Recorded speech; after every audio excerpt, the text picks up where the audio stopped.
So hello everyone, this is C S Sanidhya Saraf, your friend mentor and coach for audit and law. So कैसे हैं आप? उम्मीद कर रहा हूं कि आप अच्छे हैं, आपकी प्रिपरेशन अच्छी चल रही है, राइट? अब देखना, लिमिट्स का जो एरिया है पूरा का पूरा सीए फाइनल लॉ के अंदर, वो हम लोग रिवाइज करने वाले हैं। We are going to revise the entire area of limits. तो जितने भी लिमिट्स अलग अलग जगह स्कैटर्ड है पूरे लॉ में, वो हम कंसोलिडेट करके इकट्ठा रिवाइज करने वाले हैं, और मैं कोशिश करूंगा कि आपको साथ ही साथ याद हो जाए, ठीक है? तो देखना, सबसे पहले अगर हम लोग बात करें तो appointment and qualification of directors का जो चैप्टर है, उसके अंदर आता है सेक्शन 149 सब सेक्शन 4 रूल 4 कि कौन सी कंपनीज को इंडिपेंडेंट डायरेक्टर्स अपॉइंट करना है, कौन सी कंपनीज को इंडिपेंडेंट डायरेक्टर्स अपॉइंट करना है और कितने इंडिपेंडेंट डायरेक्टर्स अपॉइंट करने हैं। तो हम लोगों ने स्टडी किया था, हम लोगों ने पढ़ा था कि एक लिस्टेड पब्लिक कंपनी के लिए मैंडेटरी होता है कि उसको इंडिपेंडेंट डायरेक्टर्स अपॉइंट करना है, and 1/3 of the total directors must be independent. 1/3 of the total directors must be independent. If the company is required to appoint audit committee under section 177, then majority of the members of audit committee must be independent. उसके बाद आता है rule 4, जो कहता है कि ऐसी public companies जो कि लिस्टेड नहीं है, उनको एटलीस्ट 2 इंडिपेंडेंट डायरेक्टर्स अपॉइंट करने होंगे if they fulfil any of the following criteria. तो देखो, एक पब्लिक कंपनी है, लिस्टेड कंपनी है, उसको तो इंडिपेंडेंट डायरेक्टर अपॉइंट करना ही है। 1/3 of the total number of directors must be independent. But एक अनलिस्टेड कंपनी है, अदर देन पब्लिक, जो अनलिस्टेड कंपनी है, अदर कंपनी है, होना तो पब्लिक ही चाहिए, यहां पे होना तो पब्लिक ही चाहिए, ठीक है ना? तो other public company which is not a listed public company, they are also required to appoint at least 2 independent directors if आप ये याद रखो, दे आर टॉप। वो टॉप कंपनियां हैं, वो टॉप कंपनियां हैं। टॉप यानी T for turnover, O for outstanding loans, debentures and deposits, and P for paid up share capital. T for turnover, O पे outstanding loans, debentures and deposits, and P for paid up share capital. तो turnover अगर greater than equal to 100 CR है, या फिर outstanding loans, debentures and deposits greater than 50 CR है, greater than, या फिर paid up share capital greater than equal to 10 CR है, this companies are required to appoint independent directors. और कितने? At least. तो टर्नओवर अगर 100 करोड़ या उससे ज्यादा है, टी, या फिर outstanding loans, debentures, deposits greater than 50 CR है। Be careful, it's greater than 50 CR. अगर 50 सीआर भी exact outstanding loan, debentures, deposits है तो इंडिपेंडेंट डायरेक्टर्स अपॉइंट नहीं करना है, इट्स ग्रेटर देन 50 सीआर। या फिर पेड अप शेयर कैपिटल अगर 10 सीआर या उससे ज्यादा है, they are required to constitute independent directors। And बोला गया है कि अगर एक जॉइंट वेंचर है या होली ओन्ड सब्सिडी है, एक डोरमेंट कंपनी है, then they are not required to appoint even those 2 independent directors. So this is the concept. अब याद रखना, सेम टू सेम लिमिट जो हम यहां पढ़ रहे हैं ना, सेम टू सेम लिमिट आप पढ़ने वाले हो सेक्शन 177 में। सेम टू सेम लिमिट आप पढ़ने वाले हो सेक्शन 177 में, जो कि applicability of nomination remuneration committee and applicability of audit committee की बात करता है। तो वहां सेम टू सेम लिमिट्स आप पढ़ने वाले हो कि एक लिस्टेड पब्लिक कंपनी को कंस्टिट्यूट करना है ऑडिट कमेटी, एक एनआरसी, या फिर बाकी जो पब्लिक कंपनीज है जो टॉप है, यानी कि turnover greater than equal to 100 CR है, या फिर outstanding loans, debentures, deposits greater than 50 CR है, या फिर paid up share capital greater than equal to 10 CR है, they are required to constitute those committees. तो सेम टू सेम आप पढ़ने वाले हो, तो कोरिलेट करके आप इजिली याद कर सकते हो।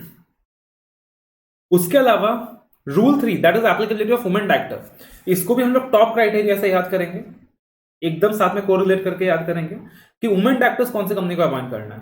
तो सर, यहां भी लिस्टेड कंपनी है, वहां भी लिस्टेड कंपनी था, यहां भी लिस्टेड कंपनी है, वहां भी लिस्टेड कंपनी था, यहां भी लिस्टेड कंपनी है।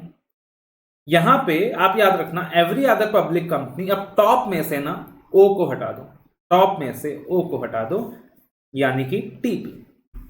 आप ये याद रखना, ऐसी पब्लिक कंपनीज जहां वुमेन डायरेक्टर्स होती है, वहां टाइम पास नहीं होता, इसलिए लॉ मेकर कहता है कि वुमेन डायरेक्टर्स को अपॉइंट करना मैंडेटरी है। ऐसी पब्लिक कंपनीज जहां वुमेन डायरेक्टर्स प्रेजेंट होती है, वहां टाइम पास नहीं होता, इसलिए लॉ मेकर कहता है कि वुमेन डायरेक्टर्स का प्रेजेंट होना मैंडेटरी है कुछ कंपनीज में। TP criteria, time pass. अब यहां पे टर्नओवर का लिमिट है greater than equal to 300 CR, और पेड अप शेयर कैपिटल का लिमिट है greater than equal to 100 CR. Turnover greater than equal to 300 CR, या पेड अप शेयर कैपिटल का लिमिट है greater than equal to 100 CR, ठीक है? Turnover greater than equal to 100 CR, या फिर paid up share capital greater than equal to 100 CR. इसको हम लोग आगे कोरिलेट करेंगे विद सेक्शन 204, और दोनों के लिमिट साथ में याद करेंगे, ठीक है ना? कोरिलेट करेंगे विद सेक्शन 204, सेक्रेटेरियल ऑडिट के जो एप्लीकेबिलिटी का सेक्शन है, और दोनों को साथ में याद करेंगे। उसके बाद section 151, that is small share holder directors, small share holder directors. तो यहां पे बोला गया है, एक listed company may upon the notice of not less than 1000 small shareholders or 1/10 of the total number of small shareholders, whichever is less, have a small shareholder directors elected by the small shareholders. यानी कि अगर 1000 small share holders listed company को application दें या फिर जितने भी small share holders है उसका 1/10 एप्लीकेशन दें, दोनों में से जो भी कम है, मान लीजिए total number of small share holders लेटर से 500 है, यानी 500 का 1/10 50 है, यानी 1000 और 50 विच एवर इज लेस, यानी सिर्फ 50 की बात हो रही है। तो अगर यहां पे 1000 स्मॉल शेयर होल्डर्स एप्लीकेशन दें, नोटिस दें, या फिर 1/10 of the total number of such small share holders application दें, नोटिस दें, दोनों में से जो भी कम है, तो उनको क्या करना पड़ेगा सर, एक स्मॉल शेयर होल्डर डायरेक्टर्स वो चाहे तो इलेक्ट कर सकते हैं, यहां पे ध्यान रखना मैंडेटरी नहीं है, चाहे तो इलेक्ट कर सकते हैं, मे लिखा हुआ है, दे मे have a small shareholder directors who are elected by the small shareholders. उसके बाद जो अगला चैप्टर है meeting of board and its pass, chapter number 12, तो as I told you applicability of audit committee, applicability of NRC जो section 177 में पढ़ते हैं, 178 में पढ़ते हैं, सेम है सेक्शन 149, सेम है सेक्शन 149। 177 ऑडिट कमेटी की बात करता है, 178 नॉमिनेशन रेम्यूनरेशन कमेटी की बात करता है, और दोनों की एप्लीकेबिलिटी की बात सेक्शन 178 में लिखी है। उसके बाद विजिल मैकेनिज्म के कॉन्सेप्ट है जो रूल 7 में लिखा गया है कि कौन सी कंपनीज को विजिल मैकेनिज्म कंस्टिट्यूट करना है, यानी एम्प्लॉइज एक्टर्स के ग्रीवेंसेस के लिए कमेटी बनाई जाती है, विजिल मैकेनिज्म कौन से कंपनीज को कंस्टिट्यूट करना है। तो इसमें क्राइटेरिया सिंपल है, बोला हर एक लिस्टेड कंपनी को क्या करना है सर, विजिल मैकेनिज्म कंस्टिट्यूट करना है, या फिर हर एक कंपनी जो पब्लिक से डिपॉजिट लेती है, हर एक कंपनी जो पब्लिक से डिपॉजिट लेती है, या फिर हर एक कंपनी जिसने भी बोरोइंग्स ले रखा है from banks, financial institutions in excess of 50 CR rupees, they are required to constitute vigil mechanism, यानी पहले से लेना देना नहीं है, कोरिलेट नहीं करना, अलग से इंडिपेंडेंटली याद रखना है, हर लिस्टेड कंपनीज को तो विजिल मैकेनिज्म कंस्टिट्यूट करना ही करना है। हर कंपनी जो पब्लिक से डिपॉजिट लेती है, हर कंपनी जो पब्लिक से डिपॉजिट लेती है या जिसकी उधारी बैंक पब्लिक फाइनेंशियल इंस्टीट्यूशन में 50 CR से ज्यादा है, उनको क्या करना है सर, विजिल मैकेनिज्म कंस्टिट्यूट करना है। तो हर एक लिस्टेड कंपनी को विजिल मैकेनिज्म कंस्टिट्यूट करना है, और हर एक कंपनी जिसकी डिपॉजिट पब्लिक से लिया गया है, जिसने पब्लिक से डिपॉजिट लिया है, या जिसकी जो उधारी है बैंक पब्लिक फाइनेंशियल इंस्टीट्यूशन से वो 50 CR से ज्यादा है, उनको विजिल मैकेनिज्म कंस्टिट्यूट करना है। ठीक है ना। उसके बाद यहां पर अगर हम लोग बात करें section 188 related party transaction, section 188 related party transaction, तो रिलेटेड पार्टी ट्रांजैक्शन के लिए बोला गया कि for every related party transaction board resolution is needed, then approval of nomination remuneration committee is needed. Members approval will also be needed if certain threshold limits are being exceeded. Members approval भी चाहिएगा अगर कुछ threshold limits exceed कर जाएं, और यहाँ पे members approval का मतलब ordinary resolution है, special resolution नहीं है, right? members approval का मतलब यहाँ पे ordinary resolution है, special resolution नहीं है। तो बोला कंपनियां अगर सर्टेन सेल परचेज का ट्रांजैक्शन रिलेटेड पार्टीज के साथ करती है, या प्रॉपर्टी को लीज वगैरह में देती है, या एजेंट के सर्विसेज वगैरह यूज करती है, रिलेटेड पार्टी ट्रांजैक्शंस का यहाँ पे इन्वॉल्वमेंट होता है, रिलेटेड पार्टी के साथ ट्रांजैक्शंस होता है, चाहे गुड्स का मामला हो, चाहे सर्विस का मामला हो, चाहे ऑफिस में नौकरी देने का मामला हो, and if certain threshold limits are exceeded, तो वहां पे एनआरसी के अप्रूवल के साथ साथ बोर्ड रिजोल्यूशन के साथ साथ मेंबर्स का अप्रूवल भी चाहिएगा, यानी कि ऑर्डिनरी रिजोल्यूशन भी पास करना पड़ेगा। अब आप सोचो, अगर हम बात करें cell purchase supply of good services, तो इसका कनेक्शन टर्नओवर के साथ है या नेटवर्थ के साथ है? लॉजिकल सी बात है सर, टर्नओवर के साथ है। अगर हम बात करें प्रॉपर्टी खरीदा या प्रॉपर्टी डिस्पोज ऑफ किया, इसका कनेक्शन टर्नओवर के साथ है या नेटवर्थ के साथ है? आप बोलोगे सर नेटवर्थ के साथ है, लॉजिकल सी बात है। सर प्रॉपर्टी लीज करा, सर लीज करने का धंधा है तो टर्नओवर के साथ कनेक्शन है। सर सर्विस की बात करें सर, टर्नओवर के साथ कनेक्शन है। लेकिन प्रॉपर्टी खरीदना बेचना सर नेटवर्थ के साथ कनेक्शन है। एकदम लॉजिकल सा चीज है। तो अकॉर्डिंगली यहां पे लिमिट्स फ्रेम किए गए हैं कि अगर मामला है sale purchase supply of goods material का विद द रिलेटेड पार्टी, चाहे डायरेक्टली हो या एजेंट के थ्रू हो, indirectly through the appointment of agent, और ये जो ट्रांजैक्शन का थ्रेशोल्ड लिमिट है greater than equal to 10% of turnover हो, ये जो ट्रांजैक्शन का लिमिट है, ये जो थ्रेशोल्ड लिमिट है वो greater than equal to 10% of turnover हो, तो वहां पे ऑर्डिनरी रिजोल्यूशन भी जनरल मीटिंग में पास करना पड़ेगा। Similarly if you talk about selling, disposing, buying of any property, तो यहाँ पे कनेक्शन नेटवर्थ के साथ है। तो if directly indirectly through appointment of agent अगर वो threshold limit greater than equal to 10% of net worth है, तो अगेन ऑर्डिनरी रिजोल्यूशन पास करना पड़ेगा। लीजिंग ऑफ प्रॉपर्टी के केस में again greater than equal to 10% of turnover है, तो ऑर्डिनरी रिजोल्यूशन पास करना पड़ेगा। Availing oblique renting of services के केस में अगेन अगर वो जो वैल्यू है वो greater than equal to 10% of turnover है, तो पास करना पड़ेगा। अगर किसी कंपनी ने रिलेटेड पार्टी को अपने ऑफिस में रखा है, नौकरी दी है, और मंथली रेम्यूनरेशन 2.5 लाख रुपए से ज्यादा है, 2.50 lakhs और मोर, यहाँ पे ये ग्रेटर देन इक्वल टू नहीं होगा, ग्रेटर देन होगा, करेक्शन कर लीजिएगा। तो आपने किसी भी रिलेटेड पार्टी को अपने ऑफिस में रखा है, नौकरी दी है, मंथली तनख्वाह पे करते हो 2.5 लाख रुपए से ज्यादा, तब भी ऑर्डिनरी रिजोल्यूशन पास करना पड़ेगा जनरल मीटिंग में।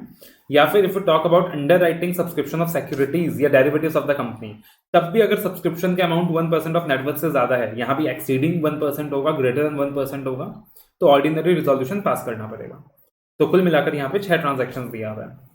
Cell, purchase, supply of goods material, property, leasing, service, related party and then underwriting. ठीक है ना। और लिमिट सिंपल है, greater than equal to 10% of turnover or more, greater than equal to 10% of net worth or more, greater than equal to 10% of turnover or more, greater than equal to 10% of turnover or more. और related party के case में 2.5 लाख से ज्यादा का monthly remuneration, subscription के case में greater than 1% of net worth. उसके बाद आते हैं चैप्टर नंबर 13 पे, that is appointment and remuneration of managerial personal, section 203, जो बात करता है कौन से लिस्टेड कंपनीज ऐसी होंगी, कौन सी पब्लिक कंपनीज ऐसी होंगी जिनको होल टाइम की मैनेजर कंपनी पर्सन जो है ऑर्गेनाइजेशन में रखना पड़ेगा। याद रखिएगा, इसका भी कनेक्शन हम बैठाएंगे सेक्शन 149 से, 177, 178 से। क्या पढ़ा था हमने 149 में, 177, 178 में, कि हर एक पब्लिक कंपनी जो टॉप क्राइटेरिया फुलफिल करती है उनको अपॉइंट करना है वहां पे इंडिपेंडेंट डायरेक्टर्स, उनको कंस्टिट्यूट करना है वहां पे audit committee NRC, and the limit was 100 CR, 50 CR, 10 CR। याद आया, P paid up share capital 10 CR। अब याद रखो सेक्शन 203 में, सेक्शन 203 में बस सेम टू सेम है, खाली it's only P out of top, only P out of top. इतना याद रखोगे आपको याद हो जाएगा, it's only P out of top. Section 203 में it's only P out of top. तो every listed company and every other public company जिसका भी paid up share capital 10 CR या 10 CR से ज्यादा है, उनको होल टाइम केएम पे अपॉइंट करना है। हर एक प्राइवेट कंपनी जिसका भी paid up share capital 10 CR या उससे ज्यादा है, तो उसको होल टाइम केएम पे अपॉइंट करना है। ठीक है ना, whole time company secretary appoint करना, sorry. If you talk about listed company, other public companies, तो होल टाइम केएम पे अपॉइंट करना है अगर paid up share capital 10 crore या उससे ज्यादा है। और अगर प्राइवेट कंपनी की बात करें तो वहां पे whole time company secretary appoint करना है। उसके बाद आता है सर सेक्शन 204 सेक्रेटरियल ऑडिट, कि कौन सी कंपनीज को सेक्रेटरियल ऑडिट कंस्टिट्यूट करना है। तो इसको आप, इसके लिए मैंने आपको बताया था, इफ यू रिमेंबर, कि वुमेन एक्ट के साथ हम कोरिलेट करके पढ़ेंगे। हर एक लिस्टेड कंपनीज को वुमेन एक्ट अपॉइंट करना था, और हर एक अदर पब्लिक कंपनीज जहां टीपी क्राइटेरिया था, that is turnover, paid up share capital 300 CR, if you remember, and 100 CR। याद है ना। यहां पे सेम टू सेम है, यहां पे सेम टू सेम है, एग्जैक्टली सेम है। खाली यहां पे आप ये याद रखो, यहां पे 50 माइनस हो जाएगा, 50 माइनस हो जाएगा, मतलब जहां 300 था यहां हो जाएगा 250, और जहां 100 था यहां हो जाएगा 50। और एक आउटस्टैंडिंग लोन का क्राइटेरिया ऐड हो जाएगा, एक आउटस्टैंडिंग लोन का क्राइटेरिया ऐड हो जाएगा। ठीक है, एक आउटस्टैंडिंग लोन का क्राइटेरिया ऐड हो जाएगा, और आउटस्टैंडिंग लोन में यहां भी 100 CR ही होगा। ठीक है, अगर इतना याद रख लोगे तो आपको याद हो जाएगा पूरा का पूरा। तो हर एक लिस्टेड कंपनी को सेक्टरल ऑडिट कंस्टिट्यूट करना है। एवरी अदर पब्लिक कंपनी आप देखेंगे जिसका turnover greater than equal to 250 CR है, या फिर paid up share capital 50 CR है, और 50 CR और मोर, या फिर हर एक कंपनी जिसका आउटस्टैंडिंग लोन या बोरिंग्स फ्रॉम बैंक्स और फाइनेंशियल इंस्टीट्यूशन 100 CR है। तो देखना, हर एक लिस्टेड कंपनी को सेक्टरल ऑडिट कंस्टिट्यूट करना है। एवरी अदर पब्लिक कंपनी जिसका टर्नओवर 250 CR या उससे ज्यादा है, 250 CR और मोर ऐड कर दीजिएगा, या फिर paid up share capital 50 CR या उससे ज्यादा है, टीपी क्राइटेरिया, और फिर एक ऐड हो जाएगा outstanding loan boring criteria, that is 100 CR और मोर। तो क्या करना है सर, सेक्रेटरियल ऑडिट कंस्टिट्यूट करना है। उसके बाद आता है schedule 5, that is manager remuneration. तो यहाँ पे शेड्यूल 5 मैनेजर रेम्यूनरेशन, कि अगर कंपनी का प्रॉफिट्स नहीं है, कंपनी इज हैविंग इनएडिक्वेट प्रॉफिट्स, या फिर कंपनी लॉसेस में है, तो आप ईयरली कितना रेम्यूनरेशन पे कर सकते हैं अपने डायरेक्टर को। तो इसको 2 स्लैब में डिवाइड किया गया है, कि अगर सामने वाला व्यक्ति मैनेजर पर्सन है तब उसको कितना रेम्यूनरेशन पे किया जा सकता है, अगर या फिर वो ऑर्डिनरी डायरेक्टर है तब उसको आप कितना पे कर सकते हो, and that will depend upon the effective capital of the company, क्योंकि कंपनी लॉसेस में है या कंपनी के प्रॉफिट्स एडिक्वेट नहीं है ना। तो यहाँ पे 3 कॉलम्स होंगे। एक हम देखेंगे कंपनी का इफेक्टिव कैपिटल कितना है, depending on the effective capital yearly remuneration हम मैनेजर पर्सन को कितने दे सकते हैं, या एक ऑर्डिनरी आर्म डायरेक्टर को कितना दे सकते हैं। ठीक है ना। तो अगर इफेक्टिव कैपिटल यहाँ पे नेगेटिव है या लेस देन 5 CR है, नेगेटिव है या लेस देन 5 CR है, तो limit of yearly remuneration that is payable to a manager person is 60 lakh rupees, 60 lakh rupees, 60 lakh rupees, 60 lakh rupees, 60 lakh rupees. आप अब याद रखोगे जो थर्ड स्लैब होगा ऑर्डिनरी डायरेक्टर का, उसमें आपको सिर्फ डिवाइड बाय 5 करना है। क्या करना है सर, डिवाइड बाय 5 करना है, यानी कितना हो गया सर, 12 लाख रुपए हो गया। उसके बाद अगर effective capital 5 CR and above है बट लेस देन 100 CR है, 5 करोड़ या उससे ज्यादा एंड 100 करोड़ से कम, तो ईयरली रेम्युनरेशन की लिमिट 84 लाख रुपीज है। फिर से हम डिवाइड बाय 5 करेंगे, यानी कि अगर हम डिवाइड बाय 5 करेंगे तो आप देखोगे 16.8 समथिंग आएगा, यानी अप्रॉक्स हम 17 लाख कर देंगे।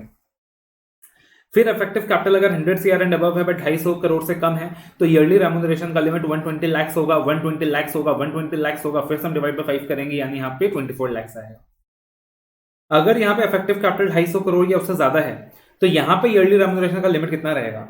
हमने पता 120 लाख तो रहेगा ही रहेगा जो प्रीवियस लैब में था, प्लस 250 करोड़ से जितना का एक्सेस है उसका 0.01%, यानी 120 lakh rupees plus 0.01% of the effective capital in excess of 250 CR। यानी मान लीजिए 280 CR है तो 120 lakh plus 0.01% of 280 minus 250 CR। और यहां पे भी सेम कॉन्सेप्ट है, यहां पे 24 lakh plus 0.01% of the effective capital in excess of 250 CR। समझ गया ना? तो आपको अकॉर्डिंगली फर्स्ट कॉलम याद रखना है, सेकंड अपने आप याद हो जाएगा।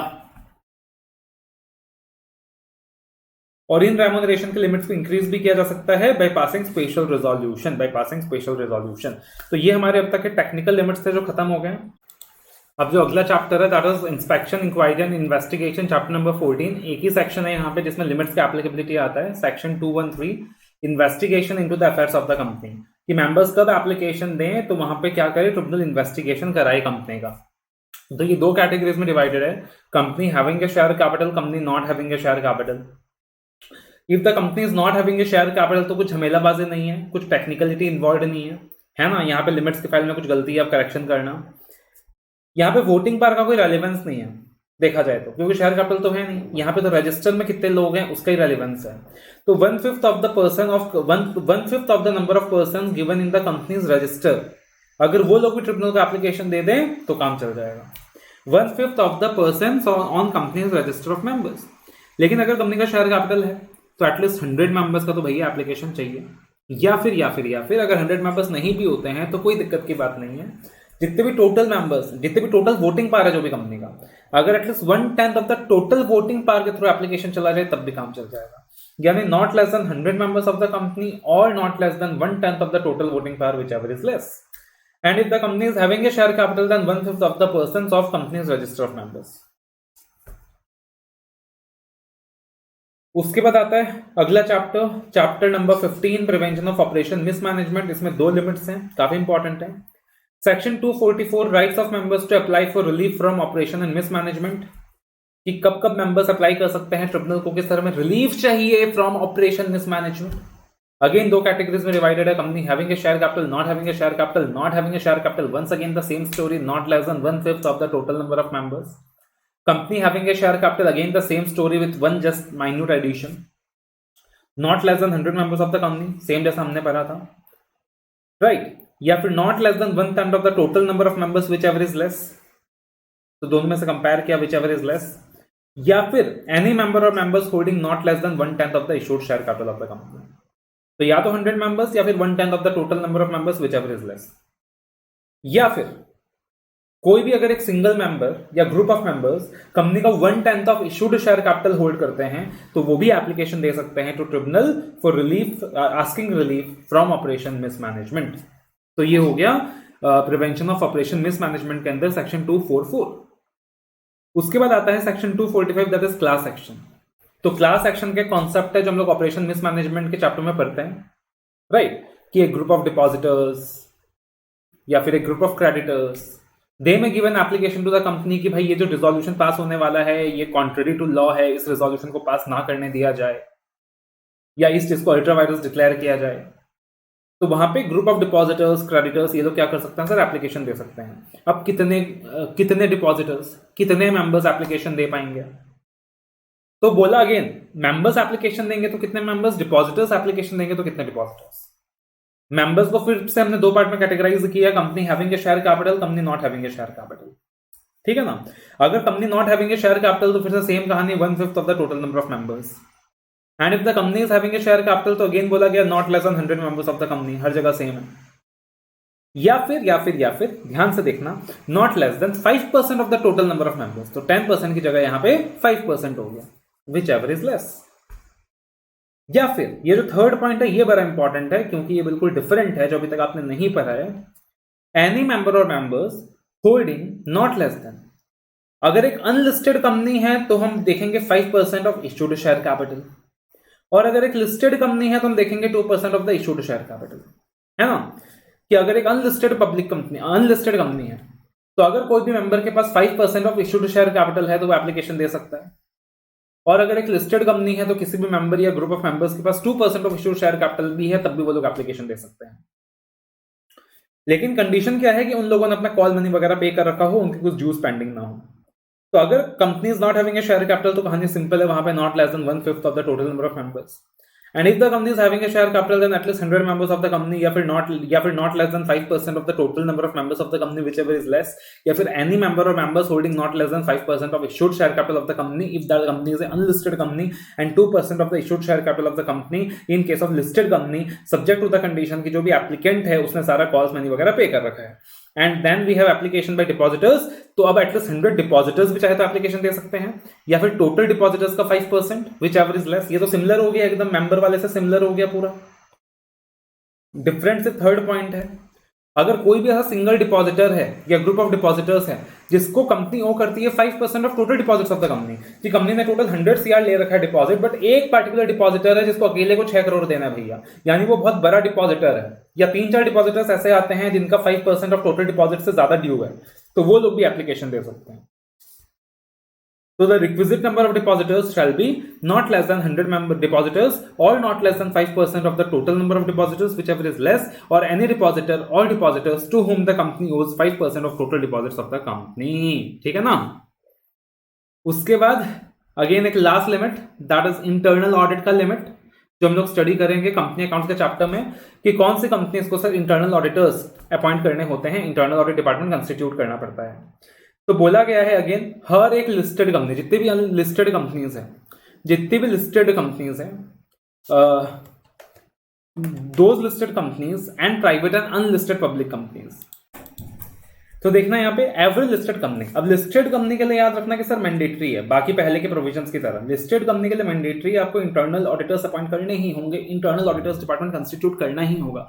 लेकिन एक जो अनलिस्टेड पब्लिक कंपनी होगी, this unlisted public company will be required to appoint internal auditors अगर ये लोग टॉप कंपनीज हैं और इन लोगों ने डिपॉजिट ले रखा है, टॉप कंपनीज हैं प्लस डिपॉजिट ले रखा है, टॉप कंपनीज हैं प्लस डिपॉजिट ले रखा है, टॉप कंपनीज हैं प्लस टॉप डिपॉजिट ले रखा है, यानी top deposit criteria. Every unlisted public companies fulfilling the top deposit criteria. या फिर प्राइवेट कंपनीज के केस में आप याद रखें, सेम टू सेम है, सब कुछ सेम है, खाली टॉप डिपॉजिट में से यहां पे सिर्फ टो बच जाएगा, पी भी हट जाएगा, डी भी हट जाएगा, क्योंकि प्राइवेट कंपनी है तो ना डिपॉजिट का रेलेवेंस है, पेयर ऑफ शेयर कैपिटल को भी हमने ज्यादा इंफोसिस नहीं दिया। तो लिस्टेड कंपनीज को इंटरनल ऑडिटर्स डिपार्टमेंट कंस्टिट्यूट करना ही है। एवरी अनलिस्टेड पब्लिक कंपनी जिसका भी टर्नओवर 200 CR या उससे ज्यादा है, अब याद रखिएगा लिमिट क्या है यहाँ पे 200 CR। आपको सिर्फ टर्नओवर का लिमिट याद हो गया ना, बाकी आप नीचे का सारे याद कर लोगे, क्योंकि सिर्फ हाफ करते जाना है। तो टर्नओवर 200 CR या उससे ज्यादा during the preceding financial year, या फिर आउटस्टैंडिंग लोन्स और borings from bank financial institution, अब देखना यहाँ पे आधा हो जाएगा, यानी एक्सीडिंग 100 CR रुपीज और more at any point of time during the preceding financial year. Paid up share capital that is 50 CR और मोर, आधा हो गया फिर से। आउटस्टैंडिंग डिपॉजिट्स 25 CR और मोर। तो top deposit 150-25 and private company के केस में सिर्फ टो बच जाएगा, यानी टर्नओवर क्राइटेरिया सेम है, आउटस्टैंडिंग लोन्स क्राइटेरिया सेम है, paid up share capital criteria यहाँ पे रेलिवेंट ही नहीं है, और आउटस्टैंडिंग डिपॉजिट क्राइटेरिया सर यहाँ पे रेलिवेंट ही नहीं है। क्लियर है ना, रेलिवेंट ही नहीं है। उसके बाद लास्ट लिमिट जो आपको पढ़ना है, जो पूरे लॉ के अंदर, ऑडिट के अंदर जो लास्ट लिमिट का पोर्शन इंपॉर्टेंट है, वो कंपनी ऑडिट में आता है। दैट इज एक आता है 139 सबसेक्शन 2 रोटेशन ऑफ ऑडिटर्स, कि कौन सी कंपनीज के ऊपर रोटेशन का कॉन्सेप्ट लगेगा। तो ये अपने आप में एक इंडिपेंडेंट कॉन्सेप्ट है पूरा, बोला हर एक लिस्टेड कंपनीज को रोटेशन का कॉन्सेप्ट लगेगा ही लगेगा, या फिर हर एक अनलिस्टेड पब्लिक कंपनी जिसका भी paid up share capital 10 CR या 10 CR से ज्यादा है, 10 खोका या 10 खोका से ज्यादा है, 10 CR या 10 CR से ज्यादा है, 10 खोका या 10 खोका से ज्यादा है, जितना करोड़ में बात हो रही है सर, ठीक है ना। यानी टॉप में से पी याद रख सकते हो 10 CR, बिकॉज वहां भी 10 CR था, 150-10। या फिर एक प्राइवेट कंपनी जिसका paid up share capital 50 CR या 50 CR से ज्यादा है, क्योंकि प्राइवेट कंपनी है ना तो थ्रेशोल्ड भरा दिया, क्योंकि भली अनलिस्टेड है लेकिन है तो पब्लिक कंपनी, तो हम चाहते हैं कॉन्सेप्ट एप्लीकेबल हो बोल के पेड अप शेयर कैपिटल का लिमिट कम रखा, लेकिन प्राइवेट कंपनी है तो हमने लिमिट भरा दिया, 50 CR कर दिया। या फिर कोई भी ऐसा कंपनी जिसका जो बोरोइंग है फ्रॉम फाइनेंशियल इंस्टीट्यूशन बैंक से डिपॉजिट्स 50 सीआर या 50 सीआर से ज्यादा हो, कोई भी कंपनी जिसका public borrowing from financial institution banks और deposits is 50 CR or more, they are again required to abide by the concept of rotation. तो हर एक लिस्टेड कंपनी के ऊपर रोटेशन का कॉन्सेप्ट लगेगा ही लगेगा। हर एक अनलिस्टेड पब्लिक कंपनी जिसका paid up share capital 10 CR या उससे ज्यादा है, कॉन्सेप्ट लगेगा ही लगेगा। प्राइवेट कंपनी के केस में लिमिट इंक्रीज कर दिया, 10 का 50 कर दिया, या फिर companies having borrowings from bank financial institution और पब्लिक डिपॉजिट्स 50 सीआर और मोर, उनके ऊपर भी सर कॉन्सेप्ट लगेगा ही लगेगा। ठीक है ना। और लास्ट आता है section 148, that is applicability of cost records. तो अगर आप याद करो कॉस्ट ऑडिट का चैप्टर, तो एक था रेगुलेटेड सेक्टर, एक था नॉन रेगुलेटेड सेक्टर। कुछ कंपनियां जैसे कि इलेक्ट्रिसिटी हो गया, टेलीकम्युनिकेशन हो गया, फार्मास्यूटिकल्स हो गया, ये सारे रेगुलेटेड सेक्टर्स में आता है। फर्टिलाइजर्स हो गए, और बाकी 33 सेक्टर्स का राउंड है जो नॉन रेगुलेटेड में आता है। तो एक था कि कौन सी कंपनीज को कॉस्ट रिकॉर्ड मेंटेन करना है, और दूसरा था कौन सी कंपनीज को कॉस्ट ऑडिट करानी है। ठीक है ना। तो रूल 3 बोलता है कॉस्ट रिकॉर्ड्स कब मेंटेन करना है। तो बोला गया कोई भी कंपनी, चाहे वो रेगुलेटेड सेक्टर को बिलोंग करती हो या नॉन रेगुलेटेड सेक्टर को बिलोंग करती हो, अगर उसका ओवरऑल टर्नओवर अपने सारे प्रोडक्ट्स एंड सर्विसेज से मिलाकर 35 सीआर या 35 सीआर से ज्यादा है during the immediate preceding financial year, तो उनको कॉस्ट रिकॉर्ड्स मेंटेन करने होंगे। तो कोई भी कंपनी, चाहे वो रेगुलेटेड सेक्टर में बिलोंग करती हो या नॉन रेगुलेटेड सेक्टर में बिलोंग करती हो, अगर उसका जो ओवरऑल टर्नओवर है from all its products and services वो 35 सीआर या उससे ज्यादा है during the immediately preceding financial year, उनको कॉस्ट रिकॉर्ड्स मेंटेन करने ही होंगे। कॉस्ट ऑडिट की बात करें तो यहां पे कहानी कुछ अलग है सर। रेगुलेटेड सेक्टर्स के लिए अलग है, नॉन रेगुलेटेड सेक्टर्स के लिए अलग है। रेगुलेटेड का याद रखो, नॉन रेगुलेटेड का अपने आप याद हो जाएगा। रेगुलेटेड मतलब गवर्नमेंट ज्यादा स्ट्रिक्ट है, लिमिट थोड़ा सा कम रहेगा। नॉन रेगुलेटेड मतलब गवर्नमेंट फ्लेक्सिबल है, लिमिट थोड़ा ज्यादा रहेगा। एक चीज और याद रखना, नॉर्मली पूरे लॉ के अंदर लिमिट्स में आप दो क्राइटेरिया के बीच में और देखते हो, ऐसा हुआ या ऐसा हुआ तो एप्लीकेबल हो जाएगा। पेड अप शेयर कैपिटल या टर्नओवर एक्सीड हुआ तो एप्लीकेबल हो जाएगा, देखते हो ना। लेकिन कॉस्ट ऑडिट का जो पोर्शन है ये एक अकेला पोर्शन है जहां पे एंड दिखेगा, मतलब ये क्राइटेरिया भी फुलफिल करना होगा, ये क्राइटेरिया भी फुलफिल करना होगा, तब जाके ऑडिट होगा। ऐसा आपने कहीं नहीं देखा पूरे लॉ के अंदर। तो यहां पे दो क्राइटेरिया है, बोला एक तो हम देखेंगे ओवरऑल टर्नओवर कंपनी का कितना है, और देखेंगे कि जो इंडिविजुअल प्रोडक्ट्स एंड सर्विसेज हैं जिसका कॉस्ट रिकॉर्ड मेंटेन करना था उसका एग्रीगेट टर्नओवर कितना है। तो एक तो ये देखेंगे ओवरऑल टर्नओवर पूरी कंपनी का कितना है from all products and services, और दूसरा देखेंगे कि जो प्रोडक्ट्स है ना जिनका कॉस्ट रिकॉर्ड मेंटेन करना था उनका एग्रीगेट टर्नओवर कितना है। दोनों क्राइटेरिया फुलफिल होगा तब कॉस्ट ऑडिट कराना है, वरना नहीं कराना है। इतना याद रखोगे। और लिमिट याद रखना 50 सीआर 25 सीआर। क्या याद रखोगे? 50 सीआर 25 सीआर। मेरी ये दो बातें याद रखना। दो क्राइटेरिया है sir, regulated sector, non regulated sector, overall turnover of the company या फिर overall turnover of the individual product जिनका कॉस्ट रिकॉर्ड मेंटेन करना है, एंड 50-25। इतनी बात दिमाग में छाप लो। अब देखो आपको ये आसान लगेगा। Cost records are required to be audited if the overall turnover of the company from all its products and services during the immediately preceding financial year is 50 CR or more.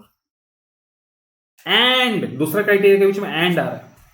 अब देखेंगे एग्रीगेट टर्नओवर इंडिविजुअल प्रोडक्ट का कितना है। पूरी company का overall turnover से कुछ नहीं होगा, पूरी कंपनी का ओवरऑल टर्नओवर से कुछ नहीं होगा, भले ही वो 50 सीआर से ज्यादा हो, 50 सीआर उससे ज्यादा हो। जो इंडिविजुअल प्रोडक्ट्स हैं सर जिसका कॉस्ट रिकॉर्ड आप मेंटेन कर रहे हो उसका भी एग्रीगेट टर्नओवर 25 सीआर तो होना चाहिए, तब जाके कॉस्ट ऑडिट कराना है।